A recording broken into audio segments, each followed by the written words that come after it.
Hello everyone, good morning. कैसे हैं आप लोग? होप कि आप लोग बिल्कुल ठीक होंगे।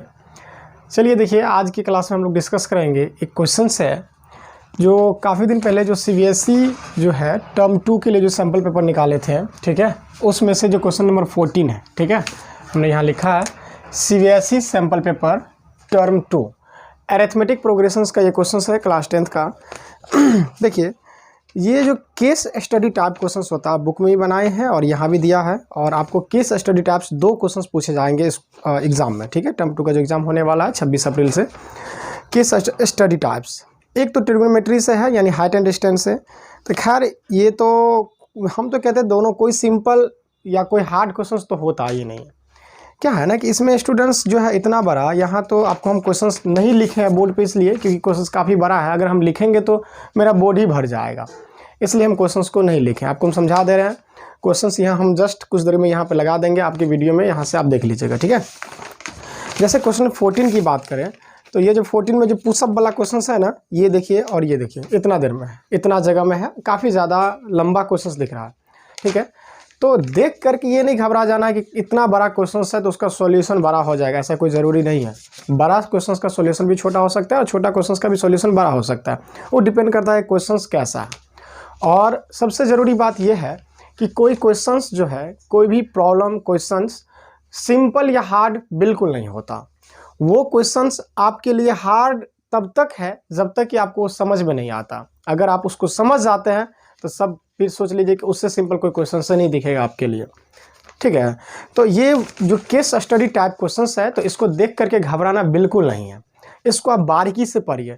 इसमें बहुत से लाइन्स जो होता है, बहुत सारे जो ऊपर के कुछ पैराग्राफ होता है, वो आपको ऐसे ही दिया रहता है, उसका कोई ज़रूरत नहीं होता है क्वेश्चंस में, ठीक है। वो दे दिया होता है उस क्वेश्चंस के बारे में, जो उस क्वेश्चंस का आखिर ज़रूरत क्यों पड़ रहा है, उस क्वेश्चंस का नीड क्यों है, इसलिए उसके बारे में दे दिया जाता है। जैसे आप पुशअप वाला क्वेश्चन जो है 14 नंबर, ठीक है, क्वेश्चन नंबर 14 जो है ये अरिथमेटिक प्रोग्रेशंस का, देखिए इसका जो केस स्टडी टाइप 2 क्वेश्चन है, ठीक है। ये दूसरा क्वेश्चन है। पहला क्वेश्चन में जो हाइट एंड डिस्टेंस का है, आप देख लीजिएगा, सैम्पल पेपर आपके पास होगा। तो अगर वो नहीं बनता है तो आप मुझे बताएंगे, तो उस क्वेश्चन को भी आपको हम बता देंगे। देखिए क्या है, इस क्वेश्चन का कुछ डिमांड आया था, इसके लेकर के इसका वीडियो हम बना दे रहे हैं, ठीक है, ओके। तो यहाँ देखिए, वैसे क्वेश्चंस तो कोई जान ही नहीं है, ठीक है। केस स्टडी टाइप क्वेश्चन है, इसमें 2 क्वेश्चंस पूछा गया है, ठीक है। 14 नंबर में भी 2 है, फर्स्ट एंड सेकंड, 2-2 मार्क का क्वेश्चन है, ओके। दोनों बनाएंगे तो आपको 4 मार्क मिलेगा, और बनाना कंपलसरी है, उसमें कोई ऑप्शंस नहीं है, ठीक है। केस स्टडी में कोई ऑप्शंस नहीं रहता। देखिए यहाँ पे सबसे पहले देखिए, आपको शुरुआत का जो ये जो लाइन है, जहाँ पिक्चर दिख रहा है ना, ये इसमें कुछ नहीं दिया हो, ये क्वेश्चंस का बस क्वेश्चंस के नीड के बारे में दिखाया गया है। देखिए क्या कह रहा है कि पुश अप्स जो है are a fast and effective exercise for building strength. Pushup क्या है? पुशअप जो है एक बिल्डिंग, जो हमारा जो स्ट्रेंथ है, एक्सरसाइज करके स्ट्रेंथ को बढ़ाने करने के लिए, मतलब इफेक्ट करने के लिए, हेल्दी रहने के लिए दिया जाता है। These are help in almost all sports including athletic, मतलब जितने भी स्पोर्ट्स सब होता है उस सब में ये हेल्प करता है आपको। While the pushup primarily target the muscles of the chest, arm, shoulder, support required from other muscles help in the toning of the whole body। Toning भी एक तरह का एक्सरसाइज ही होता है। तो इसमें कुछ नहीं था, क्वेश्चंस बनाने का जो तरीका हो जाए, जिससे जहाँ से हमको कुछ वैल्यू मिलेगा, उसके बारे में अभी तक कुछ नहीं है। बस उस पुशअप के बारे में दिया गया यहाँ पे कि पुशअप आखिर है क्या, व्हाट इज पुशअप, ठीक है, उसके बारे में था। तो इसका कोई मतलब नहीं बना। अब चलिए, अब देखिए, अब स्टार्ट होता है क्वेश्चंस। ये दूसरा पेज है, ठीक है, हमने इसको प्रिंट आउट करके रखा है, आपको हम क्वेश्चंस लगा देंगे।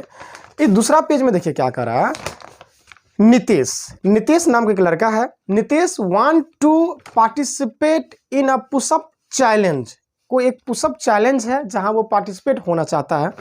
ही can currently make 3000 pushup in 1 our.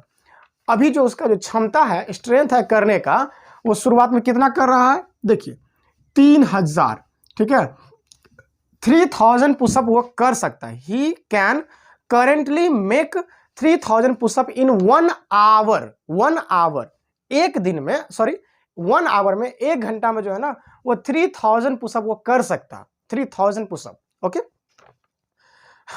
But he want to achieve a target of 3900 pushup. देखिए 3900 पुशअप, उसका जो टारगेट है वो कितना का है 3900, यहाँ 3000 है, यहाँ 3900 है, इतना का उसको टारगेट है कि हमको इतना बनाना है, ठीक है, इतना बनाना है। ओके, इन 1 आवर में, अभी 1 आवर में वो 3000 पुशअप कर रहा है, मतलब कर सकता है, और वो 3900 पुशअप 1 आवर में करना चाहता है, ठीक है, ये उसका टारगेट है।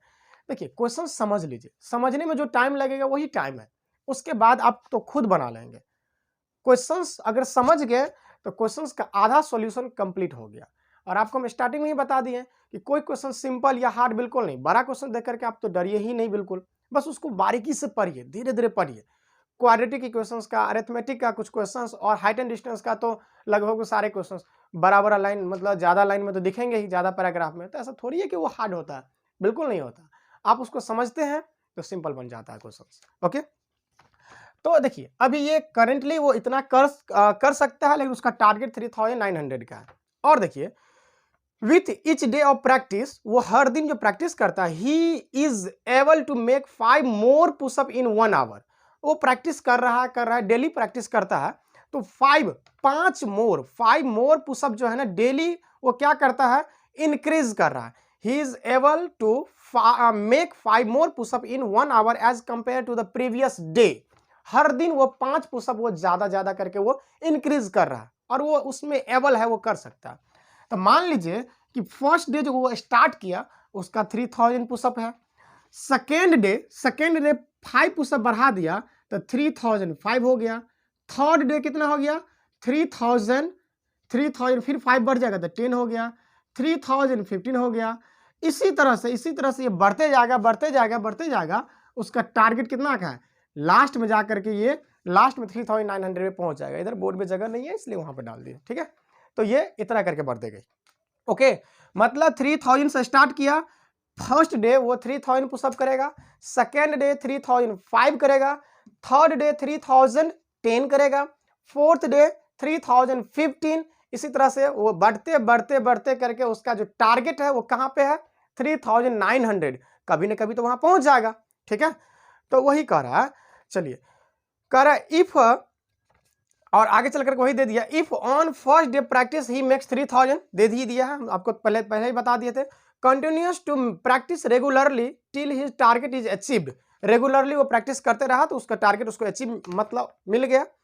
Keeping the above situation in mind, answer the following questions, इस सिचुएशंस को माइंड में रखिए और आंसर दीजिए 2 क्वेश्चंस का, फॉलोइंग क्वेश्चंस का, ठीक है।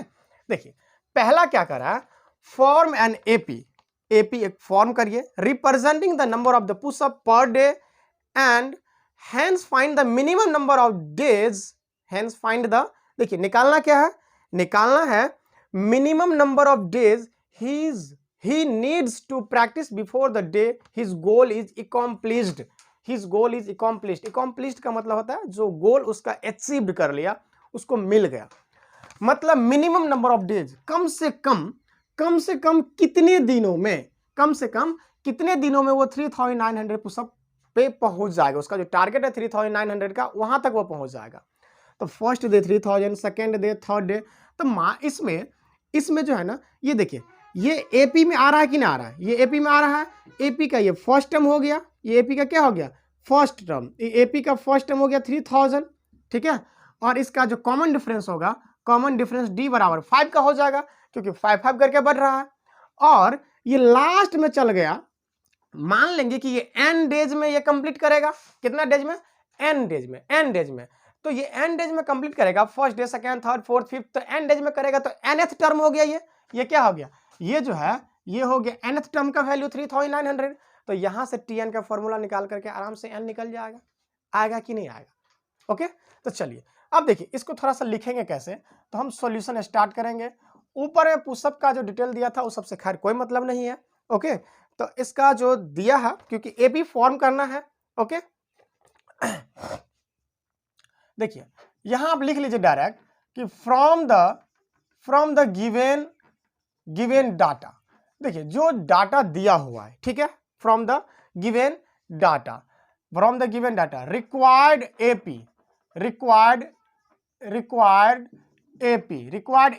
इज, एपी क्या फॉर्म हो रहा है 3000, ठीक है, 3005 3010, ओके 3010, 3010, फिर 3015, comma comma dot dot dot dot dot, last कितना है उसका 3900, 900 तक वो पहुंचेगा, ठीक है, क्योंकि वो 3000 से स्टार्ट किया, 3000 से स्टार्ट किया, 5 करके बढ़ाते गया और वो यहां तक पहुंच गया, ठीक है। फ्रॉम द गिवन डाटा, जो डाटा दिया हुआ था उससे रिक्वायर्ड एपी यही फॉर्म हो रहा है, ठीक है। रिक्वायर्ड एपी इज, जो जरूरत का एपी क्या बना, ये बन गया, ठीक है। अब देखिए यहां पे मान लेंगे कि इसका जो गोल है वो एन डेज में कंप्लीट हो रहा है, ठीक है, एन डेज में, या इसमें आप this AP contain an terms ये भी रख सकते हैं, फर्स्ट टर्म सेकेंड टर्म। अगर आप देखिए एग्जैक्ट लैंग्वेज अगर आपको नहीं पकड़ में आ रहा क्या, तो आप थोड़ा सा सोचिए, कुछ सिंपल तरह का भी सोच लीजिए, क्योंकि बहुत सारे क्वेश्चंस आप बना चुके हैं एपी का, ठीक है। तो यहां पे इसका फर्स्ट टर्म तो यही हो जाएगा। अच्छा, उससे पहले मान लीजिए लेट, ठीक है, लेट नितेश नाम का लड़का है ना, नितेश accomplished, ठीक है, let Nitesh accomplished his goal in n days। मान लिए कि वो जो नितेश है वो n डेज में अपना क्या किया, उसका जो गोल है वो उसको वो accomplished कर लिया, मान लिया, मतलब वो पूरा कर लिया, ठीक है। तब जाकर के यहां से यहां क्या हो जाएगा, देखिए tn बराबर हो जाएगा 3900, ए का वैल्यू हो जाएगा यानी फर्स्ट टर्म 3000, और कॉमन डिफरेंस क्या हो जाएगा 5 हो जाएगा, होगा कि नहीं होगा, क्योंकि 5 सब डेली वो इंक्रीज कर रहा है, ओके। अब चलिए अब लगा लेते हैं यहाँ 9, tn का फॉर्मूला लगा लेते हैं, तो a plus n minus 1 into D होता है, ओके। तो tn का वैल्यू हो गया 3900 इज इक्वल टू a का वैल्यू हो गया 3000 plus n minus 1 into D का वैल्यू कितना हो जाएगा 5 हो जाएगा, ओके। अब चलिए 3000 को इधर माइनस कर लेते हैं, देखिए 5 से मल्टीप्लाई मत करिएगा, ठीक है, कैलकुलेशन नहीं तो फिर और बड़ा हो जाएगा, सिंपल थोड़ा सोचिए, क्योंकि आप 10th में है, ठीक है, और 10th के स्टूडेंट्स 5 की तरह सोचिएगा तो फिर गड़बड़ हो जाएगा।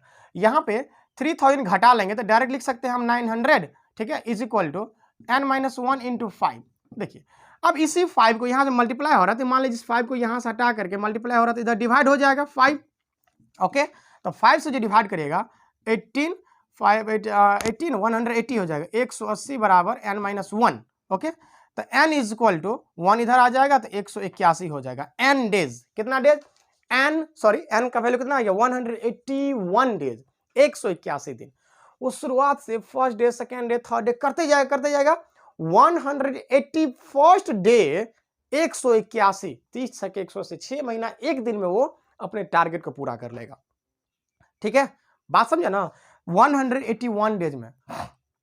तो आप एक बार और लाइन लिख लीजिएगा, hence Nitesh completed his goal on क्या 181st डेज, ठीक है, 181 दिन में, या मिनिमम नंबर ऑफ डेज 181 दिन हो गया, ओके, 181 डेज में वो कंप्लीट कर लेगा। ये देखिए, ये आपको जो स्टडी टाइप क्वेश्चन था, केस स्टडी, उसमें से पहला क्वेश्चन बन गया।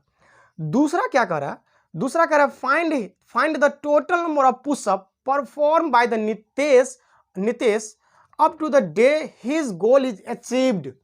अब टोटल नंबर ऑफ पुशअप निकालना है, जो ये लड़का टोटल जो कर रहा है कितना, जैसे पहला दिन किया 3000, दूसरा दिन किया 3500, फिर 3010, तो ये total number of pushup find करना है, अपने गोल तक पहुंचा उसमें टोटल कितना हुआ वो निकालना है।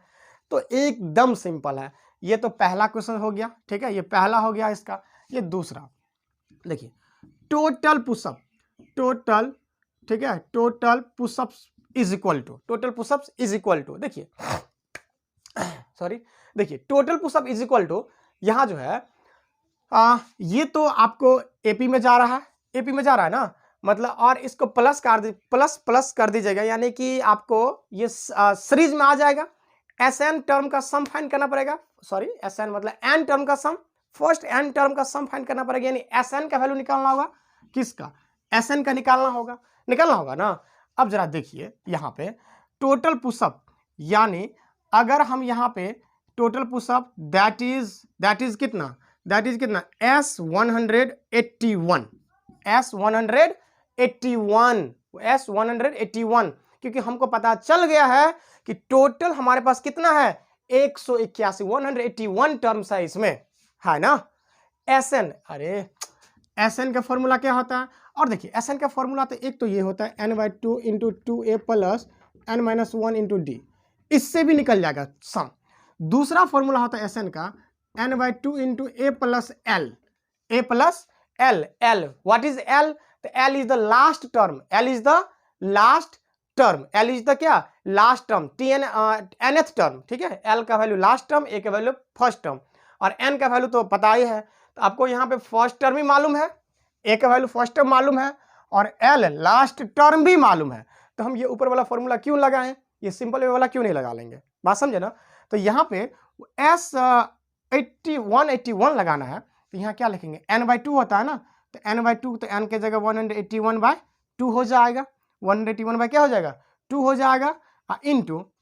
इंटू ए का वैल्यू हो गया 3000, ओके, अब प्लस एल का वैल्यू कितना हो गया? 3900। बात समझे? अब 181/2 इंटू इन दोनों को ऐड करिएगा तो 6900 हो गया, ठीक है।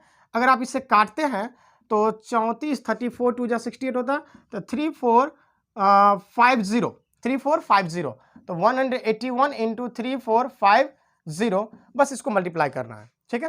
तो आप इससे मल्टीप्लाई करके मुझे इसका आंसर आप कमेंट बताएंगे, तो मुझे पता चल जाएगा कि आपको ये समझ में आ गया है। ओके, तो टोटल पुशअप भी निकल गया, मिनिमम नंबर ऑफ डेज हम पहले ही निकाल लिए हैं। तो होप कि आपको ये क्वेश्चन समझ में आया है, इसका सॉल्यूशन समझ में आया है।